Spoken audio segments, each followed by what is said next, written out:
Assalamualaikum Waalaikumsalam warahmatullahi wabarakatuh.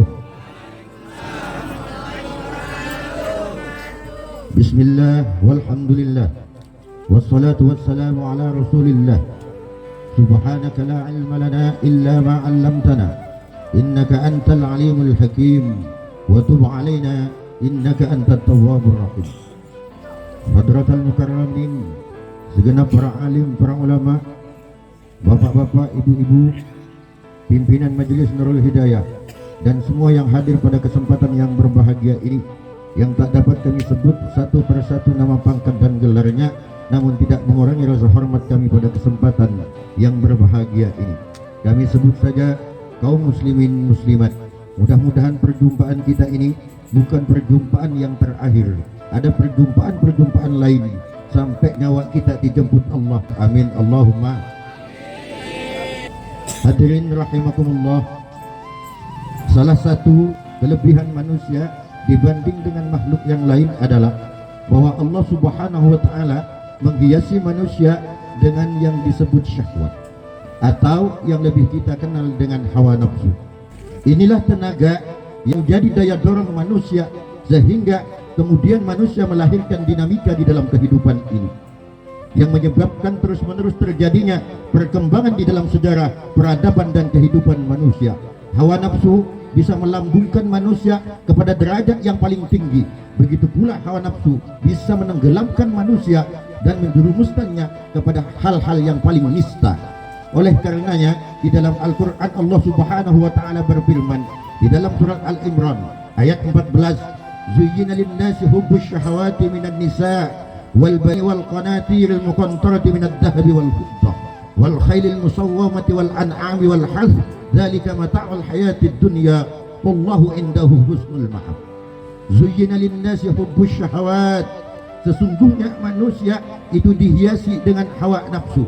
Ketika hawa nafsu dibilang perhiasan, maka perhiasan itu tidak mesti harus kita selalu pakai. Ada saatnya perhiasan itu kita pakai, ada saatnya perhiasan itu harus kita simpan. Begitupun nafsu. Kalau kita punya sepatu, kaos kaki, pakai jas, pakai dasi, kopiah, kita mau pergi ke undangan, itu sangat pantas. Tetapi ketika kita punya perhiasan, punya gelang, punya kalung, tapi hanya di kita pergi ke WC, itu sangat tidak pantas. Kenapa? Karena kita salah di dalam menempatkan apa yang seharusnya ditempatkan. Maka hawa nafsu itu harus kita tempatkan kepada sesuatu yang seharusnya kita tempatkan. Ketika hawa nafsu itu disebut dengan perhiasan, maka di dalam Al-Quran yang saya bacakan tadi, di antara perhiasan-perhiasannya itu adalah minan nisa'i, dari wanita-wanita. Berarti kalau di sini yang dituju adalah para lelaki. Lelaki, bahwa perhiasan dunia itu adalah wanita. Makanya ketika engkau punya wanita, hiasi dia secantik mungkin, hiasi dia seindah mungkin. Bukankah ketika engkau mendapatkan wanita yang menjadi pendampingmu, itu adalah wanita pilihanmu sendiri, itu wanita yang engkau sukai, itu wanita yang engkau cintai. Ketika telah engkau dapatkan, maka kewajibanmu untuk memelihara wanita yang engkau cintai itu.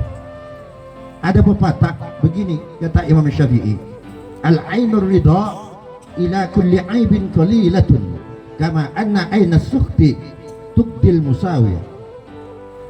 Mata ketika telah dibalut dengan cinta, maka dia akan buta dari nista. Tetapi mata ketika dibalut oleh rasa benci, maka yang nampak yang keji-keji saja. Artinya orang kalau sudah cinta, apapun yang ada di pasangannya semuanya sempurna. Makanya ada pepatah lain mengatakan, kalau cinta sudah melekat, tai kambing rasa coklat. Kalau tai kambing sudah rasa coklat, bagaimana kalau tai hidung? Sesuatu yang tidak masuk akal menjadi masuk akal ketika orang telah dibalut oleh rasa cinta. Seorang suami telah cinta kepada istrinya. Dek, engkau adalah cintaku satu-satunya. Kata istrinya, cucuit. Jujur bang, abang cinta sama aku.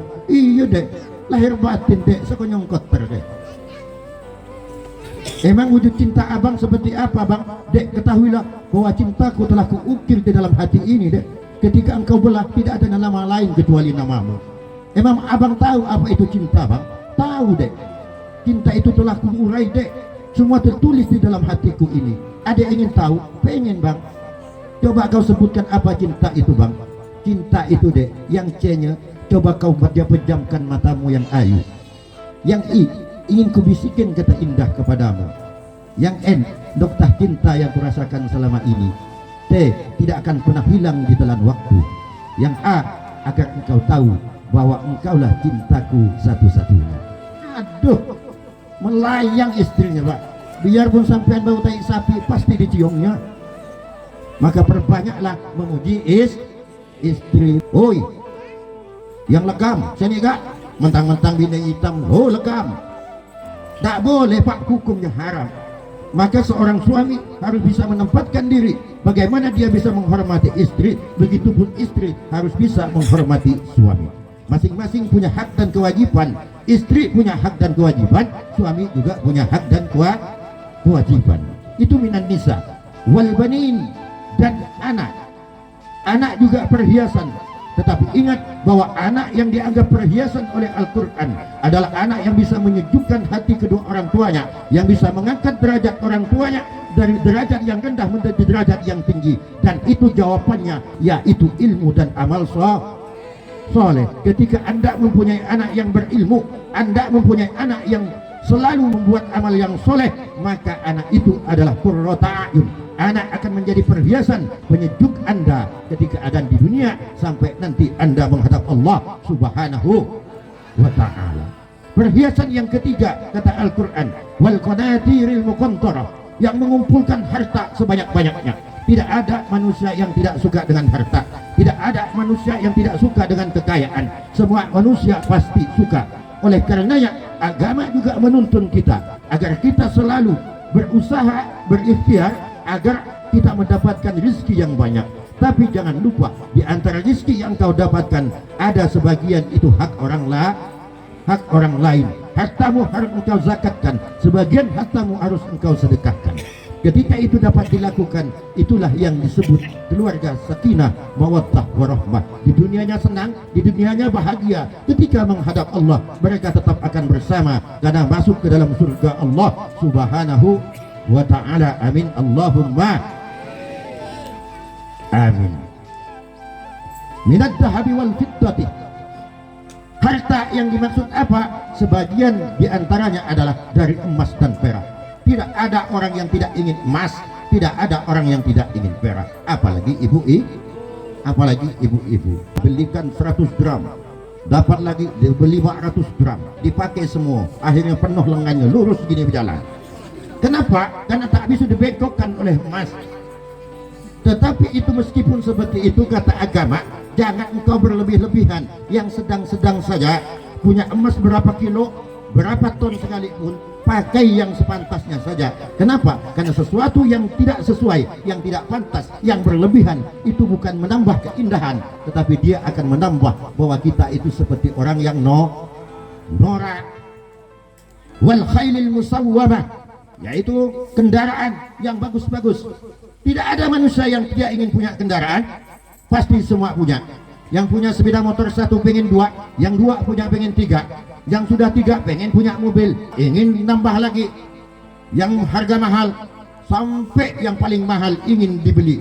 Itulah manusia, cenderungan manusia itu senang kepada keindahan, senang kepada kesenangan. Wal an'ami, dan binatang ternak.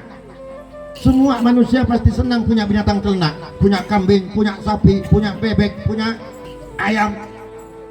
Semua binatang ternak itu senang. Kenapa? Karena dengan punya binatang ternak, ketika engkau butuh bisa engkau jual, kemudian bisa engkau beli dengan apa yang anda butuhkan. Itu semua adalah kenikmatan dunia. Wal hars, dan tanah. Banyak di dunia ini yang jadi tuan tanah. 1 hektar tidak cukup, ditambah menjadi 5 hektar. 5 hektar tidak cukup, ditambah lagi menjadi 100 hektar. Tapi silahkan kumpulkan itu semua, tapi jangan lupa bahwa nanti tanah yang sesungguhnya untukmu tidak lebih 2 meter saja. Itulah tanah yang asli. Rumahmu yang begitu lama nanti di dalam penantianmu menunggu perhitungan di hadapan Allah Subhanahu wa ta'ala. Dzalika mata'ul hayatid dunya. Kata Allah, itu semua hanya perhiasan dunia saja, tidak akan pernah engkau bawa nanti ketika menghadap Allah Subhanahu wa taala. Jika engkau ingin membawa harta yang kau miliki, maka sebagian dari itu harus engkau infakkan, harus engkau sedekahkan, harus engkau titipkan di sekolah, titipkan di madrasah, di pondok pesantren, di masjid musholla, di orang-orang yang tak mampu, janda-janda yang tak mampu, utamanya janda yang muda. Enggak, gula itu ngolong tuh. Iki torok. Terutama janda-janda tuh tua yang sudah tidak punya suami, tidak punya penghasilan, itu ada hakun lisa'il wal mahrum. Harta yang kita miliki, kata Al-Quran, ada hak bagi orang yang meminta-minta dan ada hak bagi orang yang tidak meminta-minta. Kita lihat sekeliling kita, kita harus peka mana di antara warga yang ada di sekitar kita yang membutuhkan, maka kita harus tampil bahwa tangan yang di atas itu lebih baik daripada tangan yang di bawah. Wallahu indahu husnul ma'ab. Dan sesungguhnya nanti kepada Allah lah kita semuanya itu akan kembali. Dari ayat ini dapat kita simpulkan bahwa apapun alasannya, kesenangan seperti apapun yang kita dapat ketika kita di dunia, maka kita harus ingat bahwa setelah dunia ada akhirat. Apapun yang kita lakukan di dunia, baik itu yang baik ataupun yang tidak, kita harus ingat bahwa nanti ada perhitungan, ada hisab di hadapan Allah Subhanahu wa ta'ala. Jangan pernah kita pandang kebaikan kita mau kecil ataupun besar, tapi yang terpenting adalah engkau istiqomah di dalam sebuah kebaikan. Meskipun itu kecil, itu akan bernilai di sisi Allah Subhanahu wa ta'ala. Sebagaimana di dalam Al-Kisah, bagaimana kisah dari burung dan cecak di zaman Nabi Ibrahim. Di zaman Nabi Ibrahim itu, ketika Nabi Ibrahim dilemparkan oleh tentara Raja Namrud ke dalam kobaran api yang begitu besar, kemudian diperintahkan oleh Allah Subhanahu wa taala untuk membaca ayat qulna ya rukuni bardan wa salaman ala Ibrahim. Ketika dibaca oleh Nabi Ibrahim, api yang berkobar begitu tinggi itu ternyata seduh. Nabi Ibrahim di dalam api itu santai-santai saja, tenang-tenang saja, bahkan dia menggigil kesejukan meskipun di dalam api. Nah, makanya nanti kalau pulang ada api besar di rumahnya, coba baca tuh qulna ya rukuni bardan wa salaman ala Ibrahim, loncat dalam api, insya Allah angus.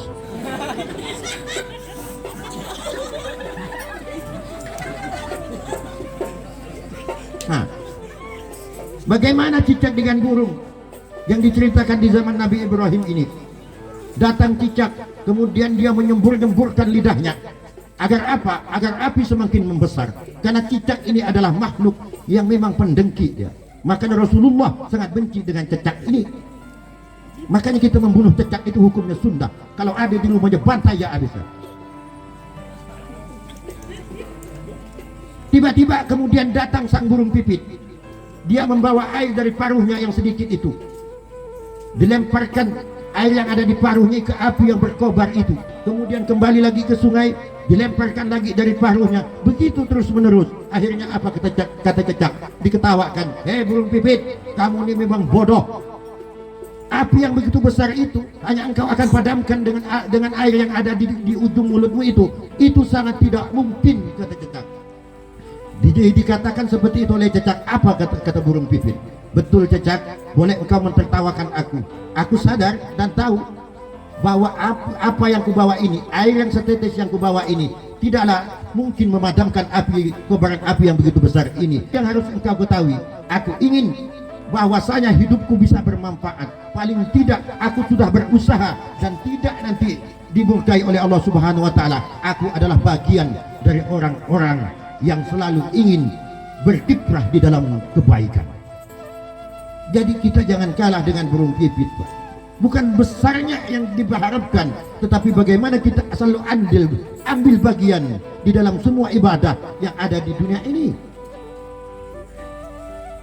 Silahkan ketika ada musola dibangun, tak banyak sedikit, meskipun semen satu sak, ada bagian kita di situ. Memang betul semen satu sak tidak mungkin menjadikan musola yang begitu besar, tapi dengan semenmu yang satu sak itulah nanti akan jadi persaksian di hadapan Allah Subhanahu wa ta'ala. Maka yang terpenting adalah bagaimana kita berkiprah di dalam hidup ini agar kita itu bisa bermanfaat sesuai apa yang telah diperintahkan Allah, sesuai apa yang telah dianjurkan oleh Rasulullah Muhammad sallallahu alaihi wasallam. Yang kedua, kisah cecak ini terjadi ketika Rasulullah dikejar oleh orang kafir. Ketika Rasulullah bersembunyi di dalam gua Hira, kemudian sang cecak ini berbunyi, dia tak berhenti berbunyi, yang akhirnya kemudian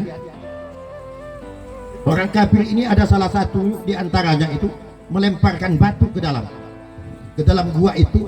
Ternyata batu itu mengenai dengan gigi Rasulullah SAW sampai gigi Rasulullah itu tanggal. Apa sebabnya? Sebabnya karena cecak itu. Karena cecak itu ingin memberitahukan bahwa Rasulullah bersembunyi di dalam gua Hira itu.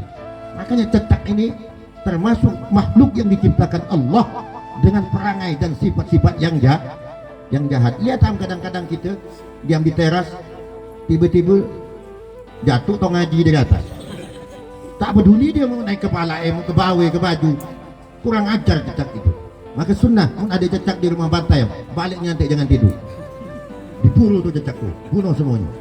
Jadi inti dari pertemuan kita pada malam hari ini, mari kita jemaah Nurul Hidayah ini, mari kita sama-sama sepanjang Nurul Hidayah ini, pengajian Nurul Hidayah atau pengajian yang lain, sepanjang kita punya waktu dan punya kesempatan, mari kita hadir. Agar apa? Agar menjadi nilai ibadah bagi kita di kampung kita, di RT kita, di desa kita. Ketika ada kegiatan-kegiatan sosial, kegiatan-kegiatan kebaikan, pastikan bahwa kita itu ada salah satu di antaranya di dalamnya itu. Insya Allah kalau itu bisa kita lakukan, maka keluarga kita akan damai, tetangga kita juga damai, desa kita akan damai, Indonesia bahkan dunia ini akan damai. Kenapa? Karena Islam datang itu adalah sebagai baldatun thayyibatun wa rabbun ghafur. Islam datang sebagai rahmatan lil alamin, sebagai rahmah bagi seluruh alam. Kalau umat Islam bisa seperti itu semua, maka dunia akan damai. Kita kadang melakukan perselisihan dan sebagainya, itu menyebabkan bukan orang lain tetapi kita sendiri yang tidak pernah dan tidak mampu, tidak mau untuk menjalankan tuntunan agamanya, sehingga kita, agama kita Islam, kita mengatakan kita orang beriman, tetapi kegundahan, kesusahan dan kesengsaraan yang kita dapatkan. Agar kita menjadi umat yang selamat dunia dan akhirat, mari kita usahakan kita fid dunya hasanah wa fil akhirati hasanah. Amin Allahumma amin. Demikian yang dapat kami sampaikan. Ihdinas siratal mustaqim. Wallahu muwaffiq ila aqwamit thoriq. Wassalamu alaikum warahmatullahi wabarakatuh.